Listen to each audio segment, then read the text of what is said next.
La pluie martelait les pavés de la petite ville de Saint-Léry, un grondement incessant qui semblait vouloir noyer le monde. Dans ma maison, isolée au bout d'une ruelle étroite, je feuilletais un vieux carnet, cherchant à fuir l'angoisse qui me rongeait depuis des mois. Puis, un coup sec contre la porte me fit sursauter, comme un éclat de tonnerre dans le silence de ma solitude. Je m'appelais Élise, 32 ans, française, vivant dans ce coin reculé de Bretagne où les jours se fondaient les uns dans les autres, ternes et prévisibles. Ce soir-là, je n'attendais personne. Qui viendrait frapper à ma porte à une heure pareille, sous un déluge pareil? J'hésitais, la main sur la poignée, mon cœur battant plus fort que la pluie. En ouvrant, je découvris un jeune homme, trempé jusqu'aux os, ses cheveux noirs collés à son front, ses yeux sombres brillant d'une intensité qui me coupa le souffle. « Je m'appelle Léo », dit-il d'une voix rauque, à peine audible sous le vacarme de l'averse. Je n'ai nulle part où aller. Il était français, à en juger par son accent, mais son regard portait une histoire bien plus vaste que cette petite ville. Je ne sais pas pourquoi je l'ai laissé entrer. Peut-être à cause de la détresse dans ses yeux, ou de cette étrange sensation qu'il n'était pas tout à fait un étranger. Ce que je ne savais pas encore, c'était que Léo, 25 ans, fuyait quelque chose ou quelqu'un, et que sa présence allait bouleverser ma vie, déterrer des vérités que j'avais enfouies depuis des années. Je l'invitai à s'asseoir près du feu, dans le salon où les ombres dansaient sur les murs. Léo ôta son manteau trempé, révélant une chemise usée et un corps frêle, comme s'il n'avait pas mangé correctement depuis des jours. « Merci » murmura-t-il, en frottant ses mains pour se réchauffer. Je ne pensais pas que quelqu'un ouvrirait. « Pourquoi êtes-vous ici » demandai-je, essayant de masquer ma méfiance. Saint-Léry n'était pas un endroit où l'on passait par hasard. Les routes étaient sinueuses, les visiteurs rares. Il esquissa un sourire triste, ses yeux fixés sur les flammes. « C'est une longue histoire. Et je ne suis pas sûr que vous ayez envie de l'entendre. » Mais je voulais l'entendre. Pas seulement par curiosité, mais parce que quelque chose en lui résonnait avec une part de moi que j'avais longtemps ignorée. J'avais grandi dans une famille où les émotions étaient tabous, où l'amour était un sujet qu'on évitait, surtout lorsqu'il s'agissait d'aimer autrement. À 32 ans, je vivais seul, cachant mes désirs, mes pensées, mes vérités. Et voilà qu'un inconnu, surgi de la nuit, semblait porter un miroir devant moi. « Restez pour la nuit », dis-je finalement. « La tempête est trop forte. » Il hocha la tête, reconnaissant, mais ses yeux gardaient une lueur de méfiance, comme s'il craignait que je puisse deviner ses secrets. Cette nuit-là, je ne dormis pas allongé dans mon lit, j'écoutais le vent hurler dehors, me demandant qui était vraiment Léo. Était-il en danger? Était-il un danger? Et pourquoi, au fond de moi, avais-je l'impression que sa venue n'était pas un hasard? Le lendemain matin, la pluie avait cessé, mais un brouillard épais enveloppait Saint-Léry. Léo était déjà réveillé, assis à la table de la cuisine, un carnet entre les mains. « C'est à vous » demanda-t-il, désignant le carnet que j'avais laissé la veille. Je rougis, mal à l'aise. Ce carnet contenait mes pensées les plus intimes, des poèmes inachevés, des confessions que je n'avais jamais osé dire à voix haute. « Oui » murmurai-je, en le lui prenant des mains. « Ce n'est rien d'important. » Mais son regard disait le contraire. Il y avait une compréhension dans ses yeux, une reconnaissance silencieuse. « Moi aussi, j'écris » dit-il doucement. « Ça aide à supporter. » Ce fut le début d'une étrange connexion entre nous. Léo resta un jour de plus, puis un autre. Il parlait peu de lui, mais chaque mot qu'il laissait échapper était comme une pièce d'un puzzle. Il venait de Paris, avait grandi dans une famille conservatrice et avait fui après une dispute qu'il avait brisée. Il ne dit pas pourquoi, mais je sentais une douleur familière dans sa voix, une douleur que je connaissais trop bien. Au fil des jours, Léo devint plus qu'un étranger. Il aidait à réparer les volets abîmés de la maison, préparait le café le matin, et parfois, il fredonnait des chansons que je ne connaissais pas. Sa présence était apaisante, mais elle réveillait aussi des questions que j'avais longtemps évitées. Pourquoi avais-je choisi de vivre si isolé? Pourquoi avais-je renoncé à chercher l'amour, à être moi-même? Un soir, alors que nous partagions une bouteille de vin près du feu, Léo me parla enfin. J'étais amoureux, dit-il, les yeux perdus dans les flammes. Il s'appelait Julien. Mon cœur se serra. Ce n'était pas seulement la révélation de son homosexualité, mais la façon dont il prononça ce nom, avec une tendresse mêlée de douleur. Mes parents n'ont pas accepté. Ils m'ont donné un ultimatum, lui ou eux. J'ai choisi Julien, mais il m'a quitté. Je ne savais pas quoi dire. J'avais envie de lui prendre la main, de lui dire que je comprenais, que moi aussi, j'avais aimé en secret, une femme, il y a des années, mais que la peur m'avait paralysé. Mais les mots restaient coincés dans ma gorge. À la place, je lui offris un sourire triste. Parfois, aimer, c'est comme marcher sur un fil.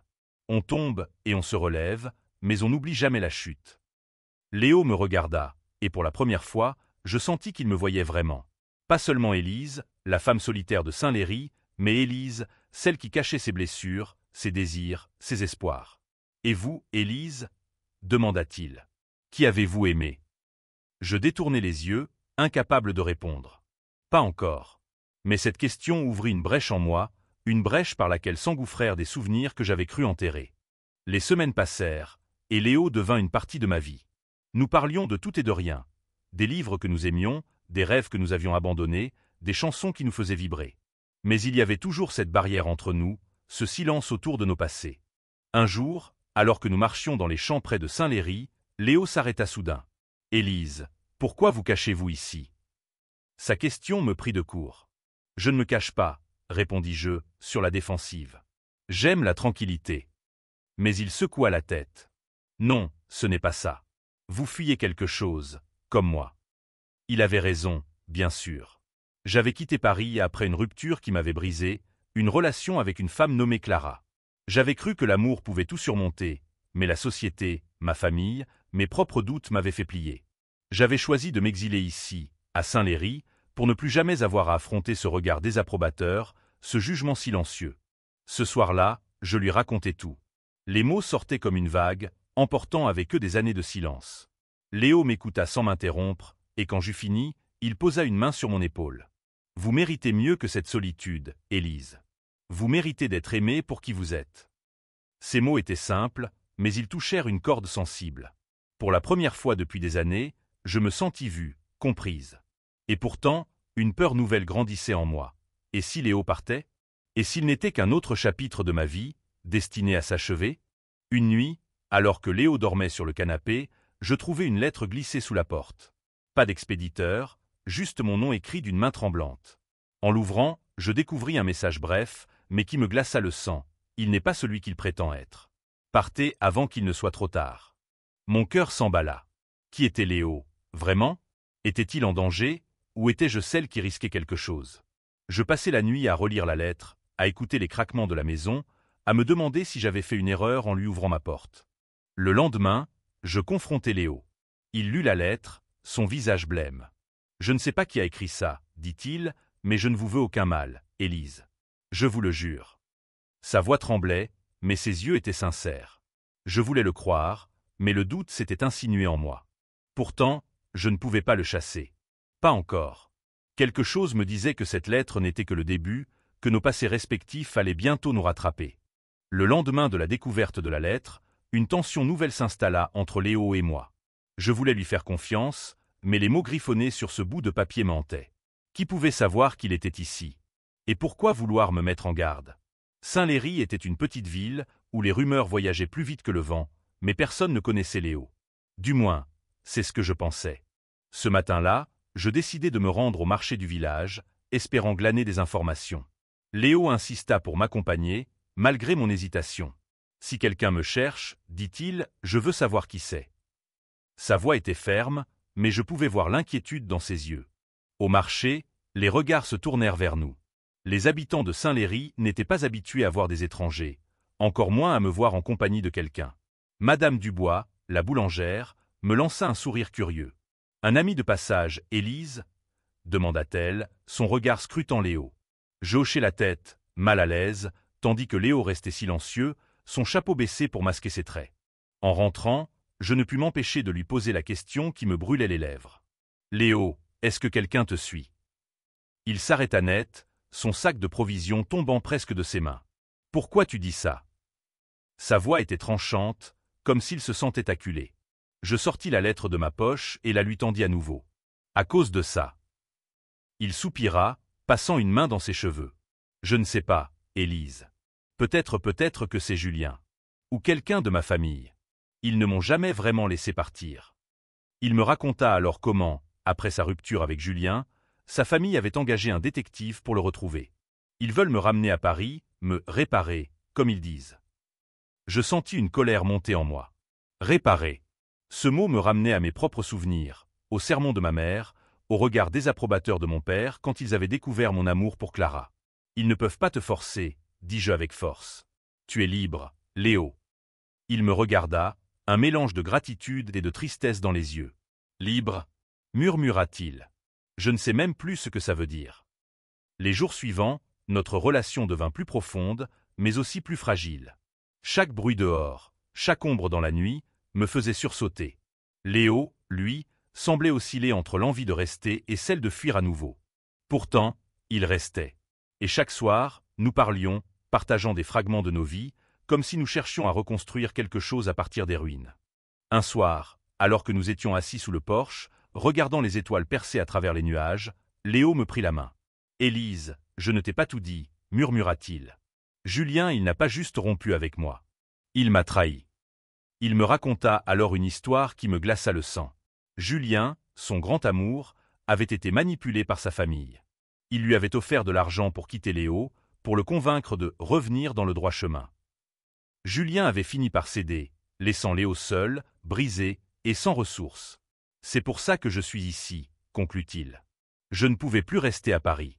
Trop de souvenirs, trop de douleurs. Je sentis les larmes monter. Pas seulement pour Léo, mais pour moi, pour toutes les fois où j'avais laissé la peur dicter ma vie. Moi aussi, j'ai été trahi, avouai-je enfin. Clara, elle m'a quitté parce qu'elle ne pouvait pas supporter le poids des regards, des jugements. Elle voulait une vie normale. Léo serra ma main plus fort. On ne devrait pas avoir à choisir entre être soi et être aimé. Ces mots étaient comme une lumière dans l'obscurité, une promesse qu'un autre monde était possible. Cette nuit-là, pour la première fois, je sentis une chaleur nouvelle entre nous. Pas de l'amour romantique, mais une connexion profonde, une reconnaissance mutuelle. Nous étions deux âmes blessées, mais ensemble, nous commencions à guérir. Une semaine plus tard, une nouvelle lettre apparut sous ma porte. Cette fois, elle était plus directe. « Il est dangereux. Partez maintenant. » Mon sang se glaça. Je montrai la lettre à Léo, qui blêmit. « C'est Julien, » murmura-t-il. « Il sait où je suis. » Je ne comprenais pas. Pourquoi Julien, après l'avoir trahi, chercherait-il à le retrouver? Léo secoua la tête, incapable de répondre. Mais ce soir-là, alors que nous préparions le dîner, un bruit de moteur résonna dans la ruelle. Une voiture noire s'arrêta devant la maison. Léo se figea. « Ne sors pas, » murmura-t-il. « S'il te plaît. » Mais je ne pouvais pas rester immobile. J'ouvris la porte, le cœur battant, et me retrouvai face à un homme d'une trentaine d'années, grand, blond, avec des yeux froids. « Où est-il » demanda-t-il sans préambule. « Qui êtes-vous » répondis-je, essayant de garder une voix ferme. L'homme me toisa, un sourire narquois aux lèvres. « Je suis Julien, et je viens chercher ce qui m'appartient. » Léo apparut derrière moi, son visage pâle mais déterminé. « Tu n'as rien à faire ici, Julien, » dit-il d'une voix tremblante. « Tu as fait ton choix. » Julien éclata de rire, un rire cruel qui me fit frissonner. « Mon choix? Tu crois que je t'ai quitté pour l'argent? C'était pour te sauver, Léo. Ta famille allait te détruire. » Je sentis la colère monter en moi. « Sortez de chez moi, » ordonnai-je à Julien. « Maintenant. » Mais il ne bougea pas. À la place, il sortit une enveloppe de sa poche et la lança à mes pieds. « Lisez ça, » dit-il. « Vous comprendrez pourquoi il ne peut pas rester. » Léo s'avança, ramassa l'enveloppe et l'ouvrit d'un geste brusque. À l'intérieur, il y avait des photos de lui, dans des moments intimes, des lettres qu'il avait écrites à Julien, des preuves de leur relation. « Ils vont tout publier, » murmura Léo, la voix brisée. « Ma famille, ils vont me détruire. » Je pris les photos des mains de Léo et les déchirai en morceaux. « Ils ne te feront rien, » dis-je avec une conviction que je ne savais pas posséder. « Pas tant que je suis là. » Julien ricana. « Vous ne savez pas dans quoi vous vous engagez, Élise. » Mais je ne l'écoutais plus. Je pris la main de Léo et le tirai à l'intérieur, claquant la porte derrière nous. Après le départ de Julien, la maison semblait plus silencieuse, comme si la tempête extérieure s'était apaisée, mais une autre, plus profonde, grondait en nous. Léo s'effondra sur le canapé, la tête entre les mains. « Je ne peux pas continuer à fuir, Élise. Ils me retrouveront toujours. » Je m'assis à côté de lui, cherchant les mots justes. « Tu n'es pas seul, Léo. Pas cette fois. » Il leva les yeux vers moi, et pour la première fois depuis son arrivée, je vis une lueur d'espoir dans son regard. Nous passâmes la nuit à parler, à élaborer un plan. Léo ne pouvait pas retourner à Paris, pas tant que sa famille avait ce pouvoir sur lui. Mais il ne pouvait pas non plus rester à Saint-Léry éternellement. Les lettres anonymes, la visite de Julien, tout indiquait que quelqu'un surveillait ses moindres faits et gestes. « Et si on allait voir la police » suggérai-je. Léo secoua la tête. Ils ne feront rien. Ma famille a des relations. Et puis ce n'est pas juste une question de loi. C'est personnel. Il avait raison. Ce n'était pas seulement une question de chantage ou de menace. C'était une question d'identité, de liberté, de droit à aimer. Et je savais, au fond de moi, que je ne pouvais pas rester en dehors de cette bataille. Pas après tout ce que Léo m'avait fait ressentir, pas après avoir retrouvé une part de moi-même à travers lui. Le lendemain, je pris une décision. J'allais aider Léo à affronter son passé, mais aussi le mien. J'appelai une vieille amie, Sophie, une avocate qui vivait à Rennes et qui avait toujours été une alliée dans ma lutte pour accepter qui j'étais. Quand je lui racontai l'histoire de Léo, elle accepta immédiatement de nous aider. « Amenez-le à Rennes », dit-elle au téléphone. « On va trouver une solution. » Le trajet jusqu'à Rennes fut tendu. Léo regardait par la fenêtre, perdu dans ses pensées, tandis que je conduisais à travers la campagne bretonne. Je ne pouvais m'empêcher de penser à Clara, à ce que j'aurais pu faire différemment si j'avais eu le courage à l'époque. Cette fois, je ne laisserai pas la peur gagner. À Rennes, Sophie nous accueillit dans son petit bureau encombré de livres juridiques. Elle écouta attentivement l'histoire de Léo, prenant des notes. « Ce que ta famille fait, c'est du chantage », dit-elle fermement. « Et c'est illégal. On peut obtenir une ordonnance restrictive et on peut même envisager une action en justice. » Léo sembla hésiter. « Et s'il publie les photos ?» Sophie sourit, confiante. « On les poursuivra pour atteinte à la vie privée. Ils ne gagneront pas, Léo.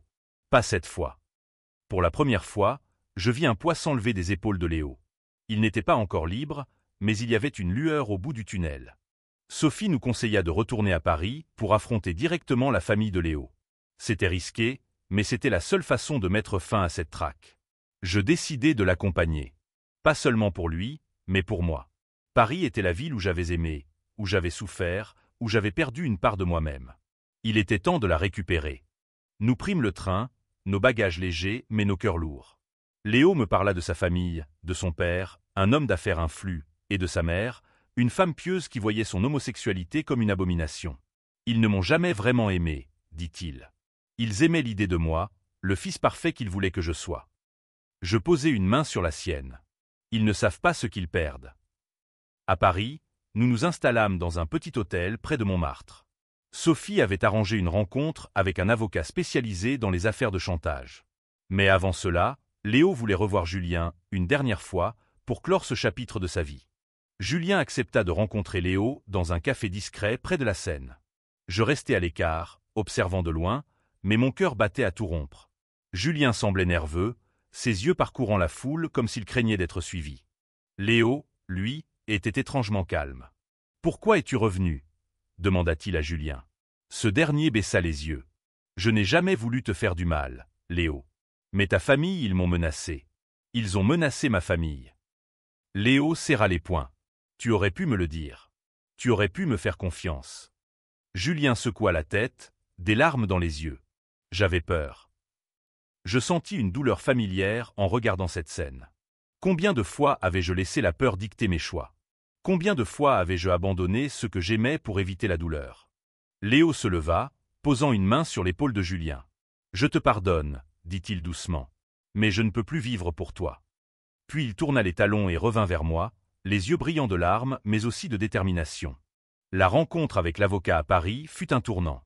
Il nous assura que nous avions un dossier solide contre la famille de Léo. Les lettres anonymes, les photos, les menaces, tout cela constituait des preuves accablantes. Mais Léo savait que la bataille ne serait pas seulement juridique. Il voulait affronter ses parents, leur dire en face qu'il ne serait plus leur pantin. Je décidai de l'accompagner. Pas seulement pour le soutenir, mais parce que je sentais que cette confrontation était aussi la mienne. J'avais fui ma propre famille, mes propres vérités, pendant trop longtemps. Nous nous rendîmes dans la maison familiale de Léo, une demeure imposante dans le 16e arrondissement. Son père, un homme aux cheveux grisonnants et au regard glacial, nous accueillit avec un sourire crispé.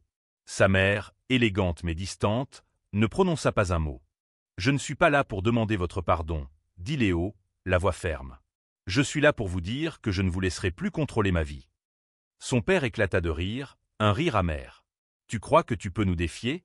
Tu n'es rien sans nous. » Mais Léo ne fléchit pas. Il sortit les photos déchirées, les lettres, et les posa sur la table. « Si vous publiez ça, vous serez poursuivi.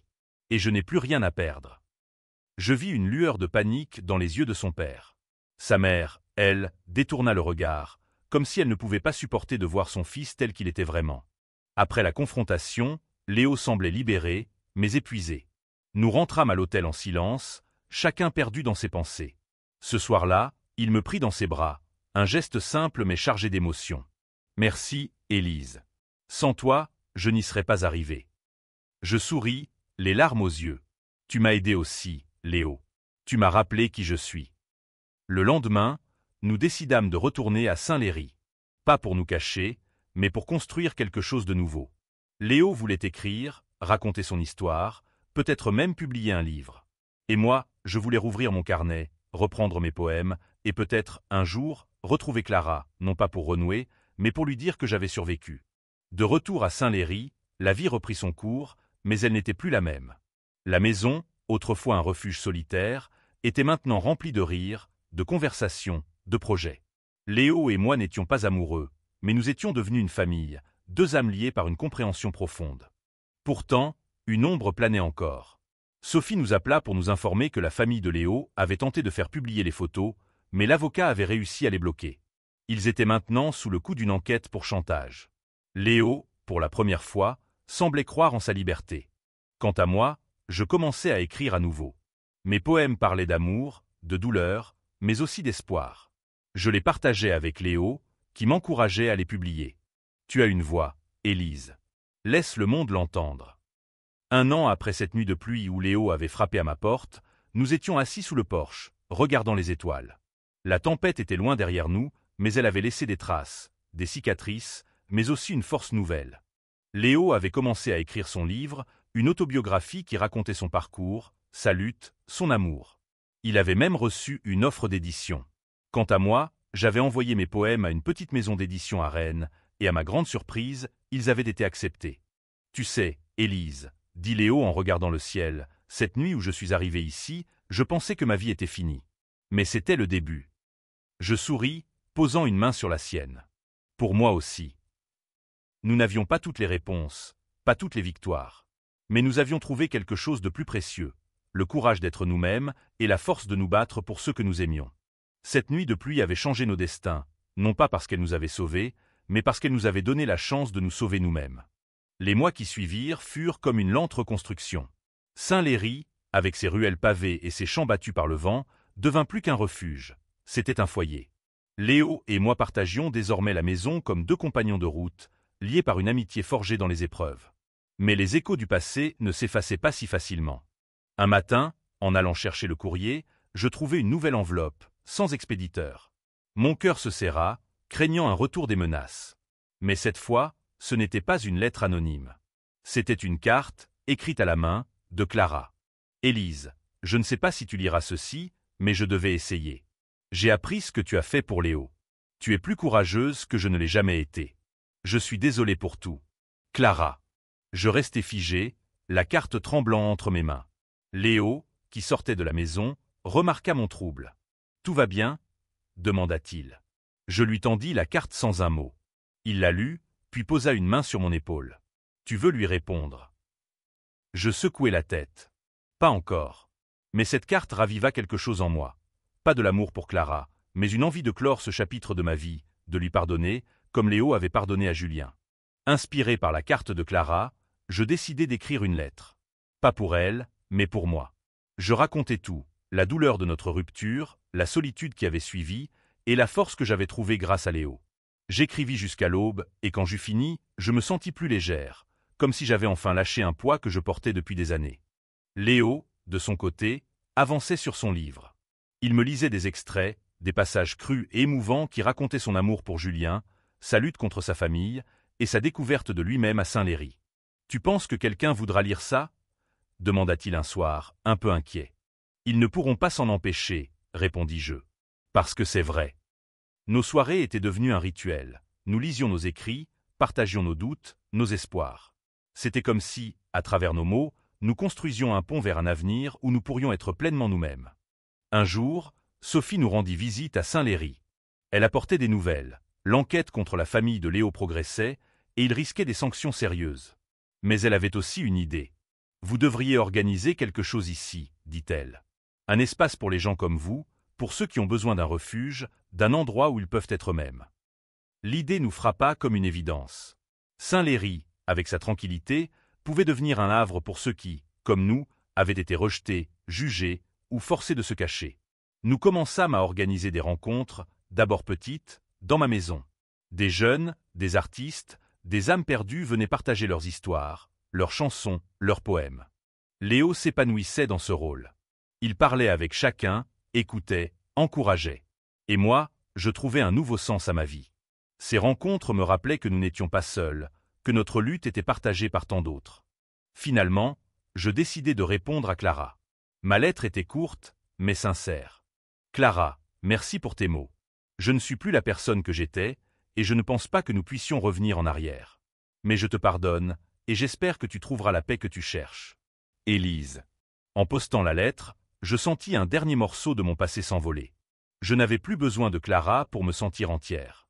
J'avais Léo, Sophie, et cette communauté naissante qui grandissait à Saint-Léry. Léo, lui, reçut une réponse de son éditeur. Son livre serait publié dans quelques mois. Il était nerveux, mais excité. C'est terrifiant, dit-il en riant. Mais c'est aussi libérateur. L'hiver arriva à Saint-Léry, mais il apportait avec lui une chaleur nouvelle. Les rencontres que nous organisions attiraient de plus en plus de monde. Des gens venaient de Rennes, de Brest, même de Paris, cherchant un espace où ils pouvaient parler librement, aimer sans peur. Léo et moi avions transformé la maison en un véritable lieu de rassemblement. Nous avions aménagé une petite salle dans l'arrière-cour, avec des chaises dépareillées et des lampes colorées. Chaque vendredi soir, nous organisions des soirées où les gens partageaient leurs histoires, leurs poèmes, ou simplement leur silence. Un soir, une jeune femme nommée Camille, une étudiante de 20 ans, monta sur la petite estrade improvisée. Elle raconta comment elle avait été rejetée par ses parents après avoir révélé qu'elle était transgenre. Sa voix tremblait, mais elle continua, et quand elle eut fini, la salle éclata en applaudissements. Léo lui serra la main, les larmes aux yeux. « Tu es chez toi ici, » lui dit-il. Ces moments me rappelaient pourquoi nous faisions tout cela. Chaque histoire, chaque larme, chaque rire était une victoire contre la peur, contre le rejet. Le jour de la sortie du livre de Léo arriva enfin. Il s'intitulait Sous la pluie, un refuge, un clin d'œil à cette nuit où il avait frappé à ma porte. Nous organisâmes une petite fête à Saint-Léry pour célébrer. Sophie était là, ainsi que plusieurs membres de notre communauté. Léo lut un extrait devant tout le monde, sa voix claire et assurée. « Cette histoire n'est pas seulement la mienne, » dit-il en conclusion. « Elle appartient à tous ceux qui ont eu le courage d'aimer, malgré tout. » Les applaudissements résonnèrent dans la petite salle, et je sentis une fierté immense. Léo avait transformé sa douleur en quelque chose de beau, quelque chose qui pouvait inspirer d'autres. Plus tard, alors que nous rangions les chaises, il me prit à part. « Élise, je ne t'ai jamais vraiment remercié. Sans toi, je ne serais pas là. » Je secouai la tête. On s'est sauvés mutuellement, Léo. Mon recueil de poèmes fut publié peu après. Il s'intitulait Les ombres du silence, un hommage à toutes les années où j'avais caché qui j'étais. Les critiques furent modestes, mais chaque lettre de lecteur, chaque mot d'encouragement, me donnait l'impression d'avoir enfin trouvé ma voie. Léo et moi continuions à organiser nos rencontres, qui prenaient de l'ampleur. Nous avions même attiré l'attention d'une association LGBT à Rennes, qui voulait collaborer avec nous pour créer un réseau de soutien dans toute la Bretagne. Un soir, alors que nous discutions des projets à venir, Léo me tendit une enveloppe. « Ouvre-la », dit-il avec un sourire malicieux. À l'intérieur, il y avait 2 billets pour Lisbonne. On a besoin de vacances, non? Je ris, ému. Lisbonne? Pourquoi pas? Lisbonne fut une bouffée d'air frais.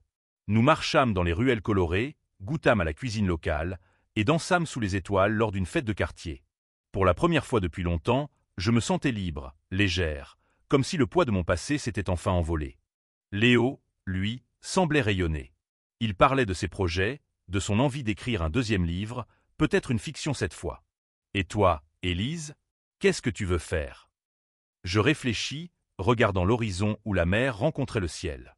Je veux continuer à écrire. Et je veux continuer à construire notre communauté. Mais surtout, je veux vivre. Vraiment vivre. De retour à Saint-Léry, nous nous lançâmes à corps perdu dans notre projet. Avec l'aide de l'association de Rennes, nous transformâmes la maison en un centre communautaire officiel que nous nommâmes le refuge. C'était un endroit où chacun pouvait venir, qu'il soit en quête d'un abri, d'une écoute ou simplement d'un moment de paix. Camille, la jeune femme transgenre, devint une figure régulière. Elle nous aida à organiser des ateliers d'écriture, où les participants pouvaient exprimer leurs émotions à travers les mots. Léo et moi partagions nos propres écrits, et peu à peu, le refuge devint un lieu de création, de guérison et d'amour. Un jour, Sophie nous annonça une grande nouvelle. La famille de Léo avait abandonné toute tentative de chantage, sous la pression de l'enquête. Léo était enfin libre, juridiquement et émotionnellement. « Je ne sais pas comment te remercier, Sophie, dit-il, les yeux brillants. Elle sourit. Continuez ce que vous faites. C'est la meilleure des récompenses. Le refuge commença à attirer l'attention au-delà de la Bretagne. Des journaux locaux publièrent des articles sur notre travail, et nous reçûmes des lettres de soutien de toute la France. Certaines étaient émouvantes, d'autres déchirantes, mais toutes nous rappelaient pourquoi nous faisions cela. Un soir, une jeune femme nommée Amélie, venue de Lyon, frappa à la porte du refuge. Elle avait lu le livre de Léo et voulait nous rencontrer. « Votre histoire m'a donné le courage de quitter une situation toxique, dit-elle, les larmes aux yeux. Merci d'exister. » Léo et moi échangeâmes un regard. Ces mots valaient plus que toutes les récompenses. Un matin, je reçus une autre lettre de Clara. Cette fois, elle était plus longue, plus personnelle. Elle me racontait sa vie, ses regrets et son cheminement pour accepter qui elle était. Elle terminait en disant qu'elle viendrait peut-être à Saint-Léry un jour pour voir le refuge de ses propres yeux.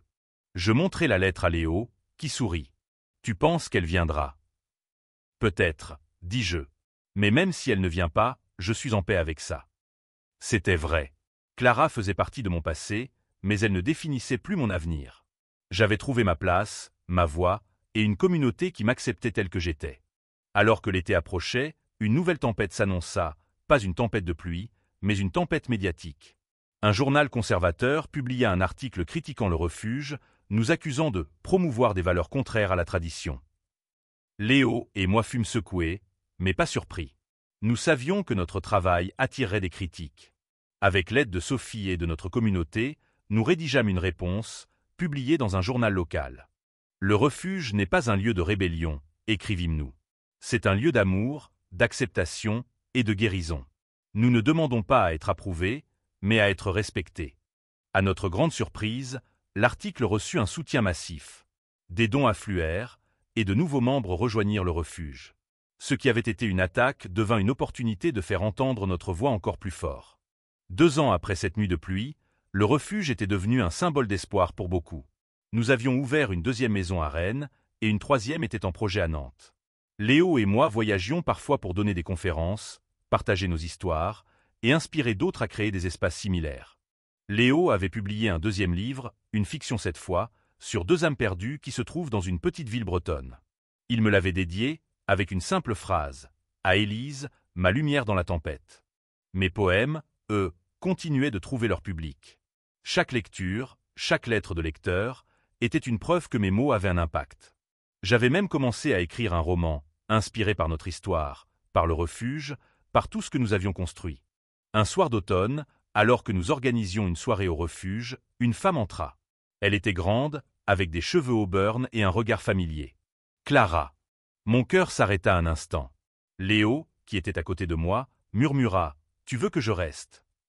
Je secouai la tête. « Ça va aller. » Clara et moi nous assîmes dans un coin de la salle, loin du bruit. Elle me parla de sa vie, de son cheminement, de sa lutte pour se réconcilier avec elle-même. « Je ne suis pas là pour te demander de revenir, » dit-elle. « Je suis là pour te dire que je suis fière de toi. » Je sentis les larmes monter, mais cette fois, elles n'étaient pas de douleur. « Merci, Clara. Et moi, je suis heureuse que tu sois là. » Nous parlâmes longtemps, et quand elle partit, je sentis une paix profonde m'envahir. Clara n'était plus une blessure ouverte, mais une partie de mon histoire, une partie que j'avais appris à aimer.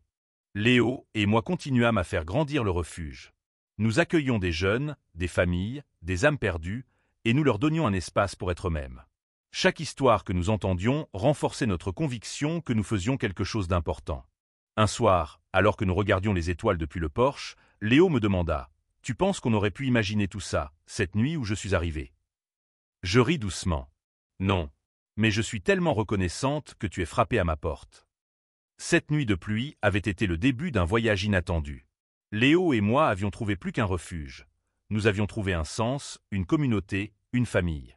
Nos vies, autrefois marquées par la peur et la solitude, étaient maintenant remplies d'amour, de courage et d'espoir. Nous n'avions pas changé le monde, mais nous avions changé notre monde. Et pour chaque personne qui passait la porte du refuge, nous savions que nous faisions une différence, une histoire à la fois. Sous les étoiles de Saint-Léry, je pris la main de Léo. « À quoi tu penses » demanda-t-il. « À tout ce qui nous attend, » répondis-je. « Et à tout ce qu'on a déjà construit. » Il sourit, et ensemble, nous regardâmes l'avenir, un avenir où l'amour, sous toutes ses formes, aurait toujours sa place.